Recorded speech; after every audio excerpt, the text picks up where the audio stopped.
Olá, tudo bem com você? Está começando o MPTV, o seu canal de comunicação com o Ministério Público da Paraíba.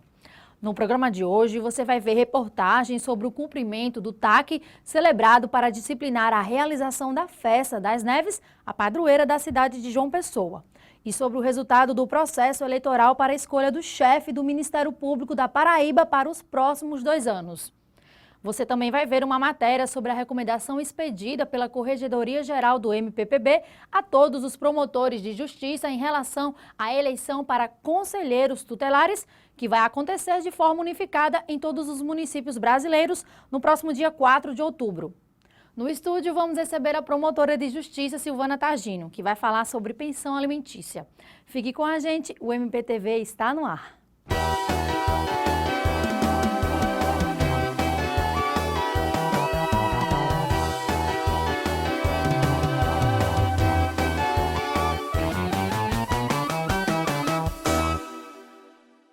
No próximo dia 4 de outubro, vai ser realizada pela primeira vez no país uma eleição unificada para eleger os conselheiros tutelares de todos os municípios brasileiros. Para evitar o uso eleitoreiro desse importante instrumento de defesa dos direitos da criança e do adolescente, a Corregedoria Geral do Ministério Público da Paraíba expediu uma recomendação a todos os promotores de justiça sobre o assunto. É o que você confere agora na reportagem de Daniel Lustosa. Que é função do conselheiro tutelar assegurar todos os direitos da criança e do adolescente, muita gente sabe. Mas você tem conhecimento de quando e como será a eleição dos novos conselheiros tutelares? Não, apesar de ser muito importante, eu não sei como funciona o processo das eleições. Olha, infelizmente eu não conheço esse processo de votação do Conselho Tutelar. No próximo dia 4 de outubro acontece em todo o Brasil a eleição dos conselheiros tutelares. E essa é uma novidade, já que será a primeira vez que esse processo vai acontecer de maneira unificada. Essa unificação ela é uma novidade agora da reformulação do Estatuto da Criança e do Adolescente. E o grande benefício é que nós teremos agora, ela dá importância aos conselhos tutelares em todo o Brasil. Então, no dia 4 de outubro está acontecendo eleições de João Pessoa em todos os municípios do Brasil, dando ênfase à importância desse instrumento que são os conselhos tutelares. O processo de eleição dos conselheiros tutelares conta com diversas regras. Em tese, as regras são as mesmas regras do processo eleitoral comum. Então, os candidatos eles podem divulgar o seu nome, podem ir em busca do voto, pode fazer o bom debate, pode tratar de suas propostas a partir, digamos, do que preconiza o Estatuto de Defesa dos Direitos da Criança e do Adolescente. Agora, ele não pode, nenhum ato que é vedado numa eleição comum, como compra de voto, como aliciamento de eleitores, transporte irregular de eleitores, isso é proibido. E para fiscalizar tudo isso, a Corregedoria Geral do Ministério Público Estadual expediu a todos os promotores de justiça que atuam na área da infância e juventude no Estado uma recomendação reforçando a necessidade de acompanhamento do processo de escolha dos novos conselheiros tutelares. O objetivo da recomendação de número 02 de 2015 é evitar o uso político partidário dos órgãos de defesa dos direitos da criança e do adolescente por parte de alguns candidatos. Isso porque o cargo de conselheiro tutelar é visto muitas vezes como uma oportunidade para ascender politicamente nos municípios.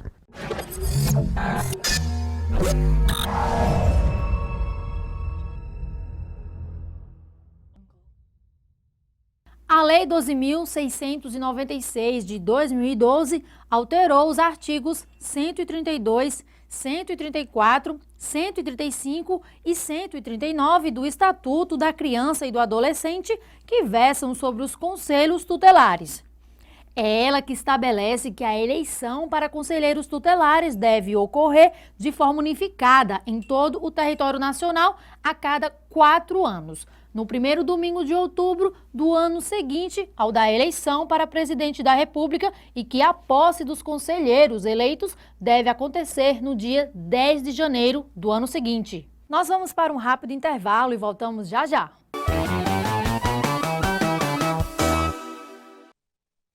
Leis curiosas pelo mundo. Você sabia que numa cidade do Canadá é proibido capturar peixe com as mãos? Tem também uma cidade na Inglaterra que não permite beijos nas estações de trem. Ah, e em Haifa, lá em Israel, você não pode levar de jeito nenhum um urso para a praia.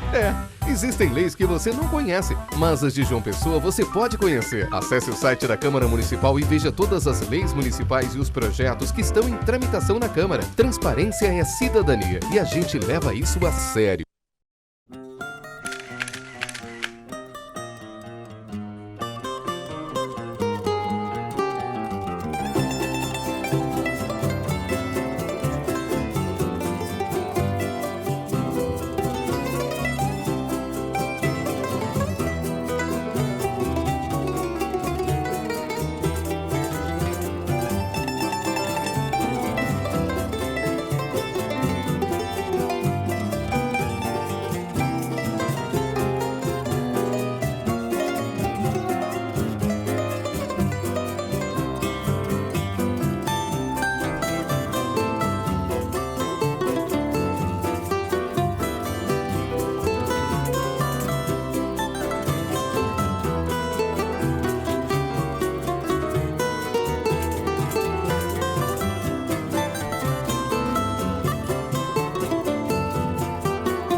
No último dia 5 de agosto, a capital paraibana completou 430 anos e uma das mais tradicionais maneiras de se comemorar o aniversário do município de João Pessoa foi a festa de Nossa Senhora das Neves, a padroeira da cidade.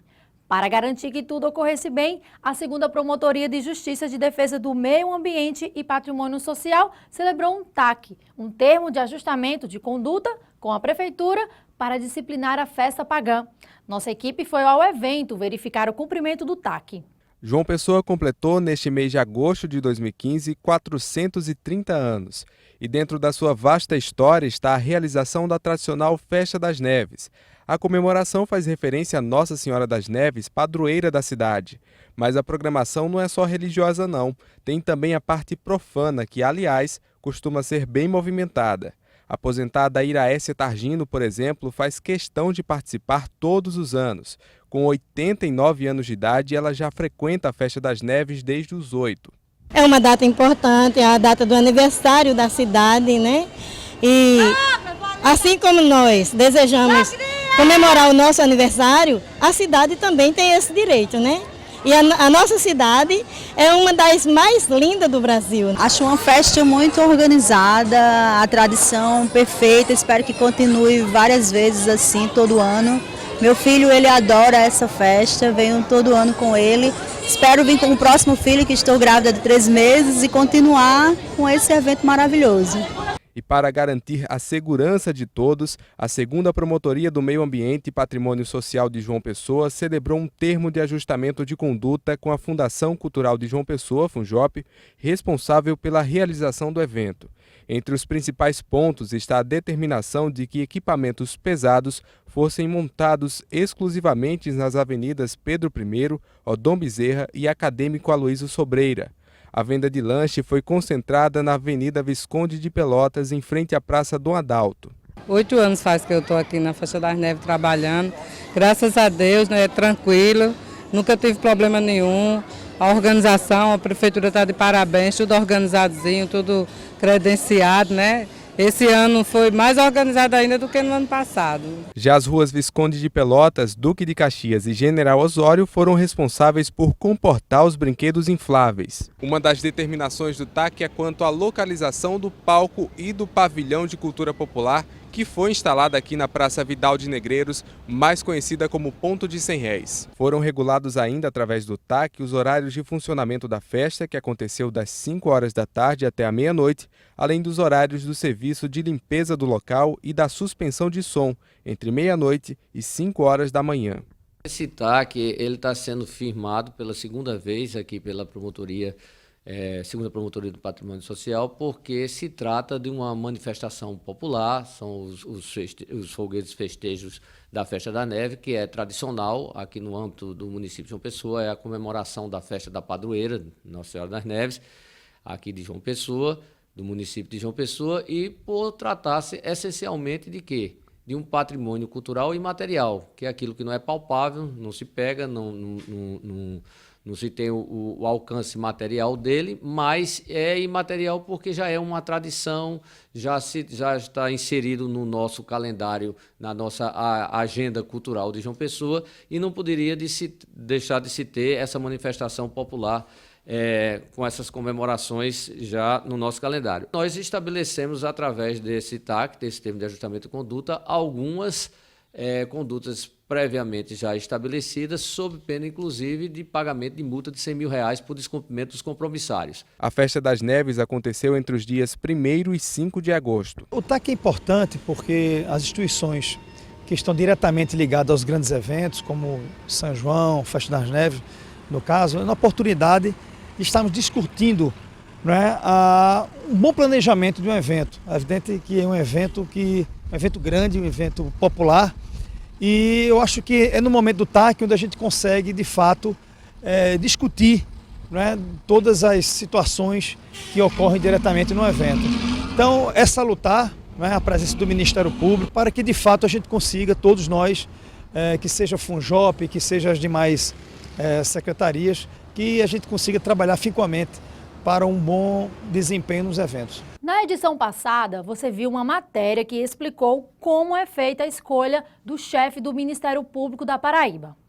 A seguir, você vai ver a reportagem sobre o resultado do processo eleitoral realizado no último dia 29 de julho e saber quem vai comandar o MPPB nos próximos 2 anos. Na última sexta-feira, dia 7 de agosto de 2015, o promotor de justiça Bertrand de Araújo Asfora foi reconduzido ao cargo de Procurador-Geral de Justiça da Paraíba para o biênio 2015-2017.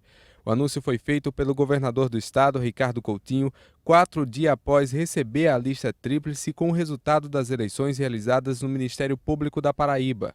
O pleito aconteceu no auditório da sede da Procuradoria-Geral de Justiça, em João Pessoa, no dia 29 de julho, e contou com 6 candidatos ao cargo de chefe do Ministério Público da Paraíba. Olha, o dia da eleição aconteceu de maneira normal, não houve nada assim que viesse trazer complicações para os trabalhos da comissão. Foi rápida a apuração. Não demorou 40, 50 minutos. Nós fizemos os procedimentos de praxe, de contagem dos comparecimentos na lista de presença e depois abrindo a urna e fazendo a verificação dos votos ali contidos. O mais votado pelos membros do Ministério Público foi o promotor de justiça Bertrand de Araújo Asfora, que concorria à recondução com 133 votos. Também compuseram a lista dos 3 primeiros colocados os promotores Adrio Nobre Leite, em segundo lugar, com 113 votos, e Carlos Romero, em terceiro, com 109. O promotor Antônio Hortêncio Rocha Neto obteve 83 votos e foi o 4º mais votado, seguido pelo promotor João Geraldo Carneiro Barbosa, com 46 votos, e pelo promotor Amadeu Lopes Ferreira, com 37 votos. A votação aconteceu pela manhã e à tarde e contou com uma ampla participação dos membros do MPPB. Houve um comparecimento significativo dos membros aptos a votar, e no caso era um número de 220, né? E que desses 220 apenas nós tivemos o não comparecimento de 6. De maneira que o comparecimento a gente pode dizer que foi bastante significativo. O processo eleitoral, um processo tranquilo, normal, sem intercorrências, e que o objetivo foi alcançado com pleno êxito. A solenidade de posse do promotor Bertrand de Araújo Asfora ao cargo de Procurador-Geral de Justiça para os próximos 2 anos vai acontecer no final deste mês de agosto no Teatro Paulo Pontes, em João Pessoa. No próximo bloco, não perca a entrevista com a promotora de justiça, Silvana Targino. Ela vai falar sobre pensão alimentícia. Com quantas ideias se faz uma cidade melhor? Quando suas ideias passam pela Câmara Municipal, o benefício é de toda a população. Conheça, sugira, discuta. Depois do voto, sua participação é sua força para melhorar a vida da nossa cidade. Câmara Municipal. João Pessoa é melhor com a participação de todos.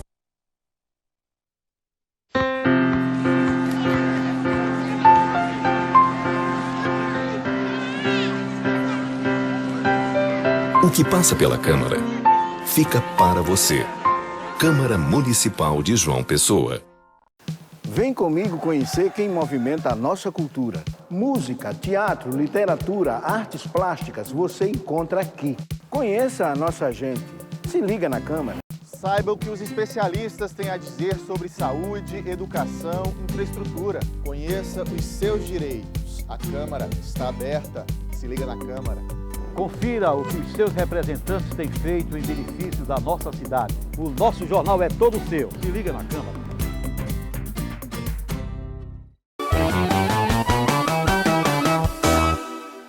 Nesta edição, o MPTV traz um assunto muito presente no dia a dia das pessoas, a pensão alimentícia. Para esclarecer e tirar dúvidas sobre esse tema, recebemos em nosso estúdio a promotora de justiça, Silvana Targino. Promotora, seja muito bem-vinda ao nosso estúdio. Muito obrigada, é um prazer estar aqui junto com vocês e estar com o pessoal falando sobre o direito de família, falando sobre alimentos, né, mais especificamente. Promotora, vamos começar a entrevista falando quem deve pagar a pensão alimentícia para os filhos. Olha, a pensão alimentícia, ela deriva de várias maneiras, vamos dizer assim. Existe aquela pensão alimentícia que é paga entre os cônjuges ou companheiros. Essa pensão alimentícia, ela vai do dever de mútua assistência, porque o princípio de toda a pensão alimentícia é a questão do princípio da solidariedade familiar. No caso dos cônjuges, é da mútua assistência, do dever de mútua assistência. Com relação aos filhos e aos parentes, é do dever de sustento, no caso dos filhos menores, que os pais têm em razão do poder familiar. O parentesco enseja o pagamento de alimentos. A união estável ou casamento enseja pagar a pensão alimentícia. Então, assim, existem várias... A pensão alimentícia, ela deriva de várias fontes. Quem deve pagar?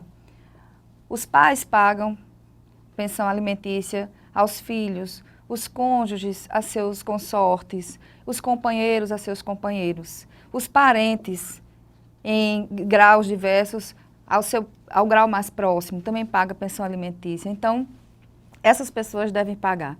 Como é definido o valor da pensão alimentícia para os filhos?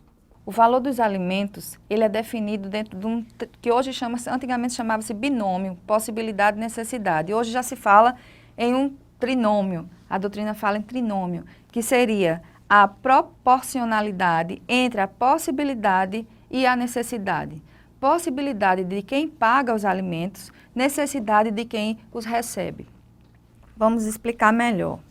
É lógico que Romário, o antigo jogador de futebol, ele tem maior possibilidade de pagar alimentos do que um varredor de rua. A possibilidade de quem paga. A necessidade de quem vai receber. Porque, às vezes, a criança tem transporte, educação, tem uma necessidade maior, né? O parente tem uma necessidade maior ou menor. Mas o fato é que a pensão alimentícia, ela consiste em prestações periódicas que permitam a subsistência do necessitado, do alimentando. E não só a subsistência, mas muitas vezes a manutenção do padrão de vida daquela pessoa. Esse valor pode ser revisto? A pensão alimentícia, uma vez fixada, né, porque a gente tem a pensão provisória, que é aquela fixada no decurso do processo, e tem a pensão definitiva. Ela é chamada definitiva, mas a sentença ela não transita em julgado materialmente. É um termo técnico. Ela transita apenas formalmente, ou seja, a pensão alimentícia ela pode ser revista a qualquer tempo, desde que a situação se modifique, desde que a possibilidade de quem presta os alimentos se modifique, passe a ganhar mais, tenha mais condições financeiras de pagar aquela pensão, e a de quem necessita, idem. Só nesse caso da mudança da possibilidade da necessidade é que se revê os alimentos. Às vezes o pai presta alimentos e fica desempregado. E por ignorância, muita gente diz assim, deixa de pagar, mas eu não podia, eu estava desempregado, eu deixei de pagar. Não, tem que entrar com a revisão de alimentos.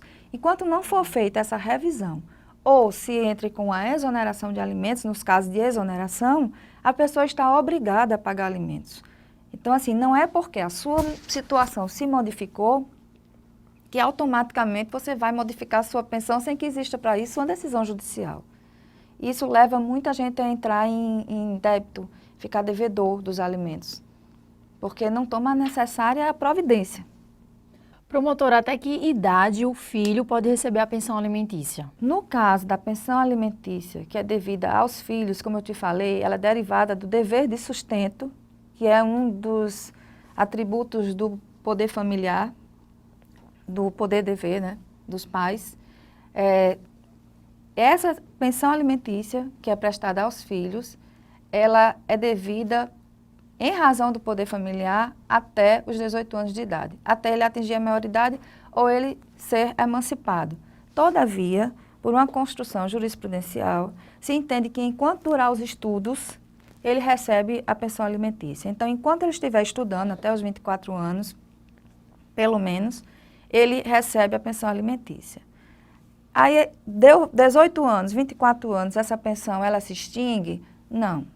Para que ela seja extinta, é preciso que se entre com a ação de exoneração de alimentos, para que o juiz decida que não existe mais aquela obrigação. Enquanto não se entrar com essa ação, ele continua devedor, o alimentante continua devedor dos alimentos. Agora, depois disso, depois de atingida a maioridade, ou depois de fim desse prazo, a pessoa não está estudando, já completou os 24 anos, aí não pode mais receber os alimentos? Pode. Pode porque os alimentos ele deriva da relação de parentesco, mas não mais aqueles alimentos do dever de sustento, e sim os alimentos que são derivados daquilo que eu lhe falei, da solidariedade familiar em razão do parentesco. Então, pais devem alimentos a filhos, inclusive maiores, e filhos devem alimentos aos pais, certo? Desde que se prove a necessidade disso. Promotora, de acordo com a lei, o que pode acontecer com quem não paga a pensão alimentícia do filho? Estar devedor com a pensão de alimentos, né, com os alimentos, enseja a execução civil, que no caso dos alimentos, ela tem um artigo do 733 do Código de Processo Civil. A pessoa é demandada na execução, né? E existe a súmula, se não me engano, 309 do STJ, que ela diz que os alimentos em atraso podem ensejar a prisão civil do devedor. Essa prisão civil vem pela cobrança dos 3 meses anteriores ao início da execução e aquelas prestações que forem se vencendo no decorrer da execução. É em razão disso que é decretada a prisão civil. O restante do débito, se ele for maior do que esse, ele vai ser cobrado como execução de dívida normal, não mais no que seja a prisão civil. Em caso de prisão, a dívida pelo não pagamento da pensão acaba? Não, não. A prisão é um meio coercitivo para o pagamento da pensão alimentícia. Inclusive, é uma das únicas coisas que ensejam prisão no caso de dívida. É a dívida alimentar. Não quer dizer que a pessoa sendo presa, a dívida está extinta, não. A pessoa vai ter que pagar a dívida. Apenas a coerção não vai ficar se repetindo pela mesma dívida. Agora vai para a execução comum, né? O pai que foi preso só sai da prisão após pagar a pensão? Tem que pagar para sair. Agora, Essa prisão ela é decretada de no mínimo 1 mês, no máximo 3 meses. Ele não vai ficar mais do que 3 meses. Mas sair antes dos 3 meses, ele só sai pagando pelo menos os 3 últimos meses do débito alimentar. Promotor, em casos em que o pai ou a mãe da criança não pode arcar com a pensão alimentícia, essa obrigação recai para os avós? Os parentes todos devem alimentos uns aos outros. Os avós são chamados a integrar a lide de forma complementar. Embora o Estatuto do Idoso diga que essa obrigação não é subsidiária e sim solidária. Mas a doutrina tem entendido que os avós são chamados a complementar esses alimentos. Certo? Ou a prestá-los quando o pai não pode de maneira nenhuma. Quando a mulher tem filhos de pais diferentes, o valor da pensão deve ser o mesmo para cada criança? É sempre fixada no binômio necessidade e possibilidade.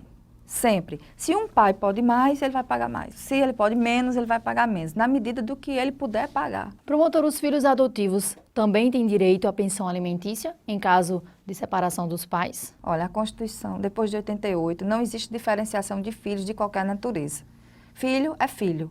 Promotora, para finalizar a nossa entrevista, eu gostaria que a senhora orientasse as pessoas sobre o que fazer para requerer o direito à pensão alimentícia. Olha, não deixa passar. Não deixa passar, porque às vezes a pessoa diz, mas eu passei 2, 3 anos sem cobrar. Não, vai ser cobrado a partir do momento que se ingressar com aquela ação. Então, procure. Não é um direito do filho, sabe? No caso de criança, de adolescente, é um direito de receber os alimentos. Sabe? Há uma responsabilidade, a paternidade responsável que é consagrada na Constituição.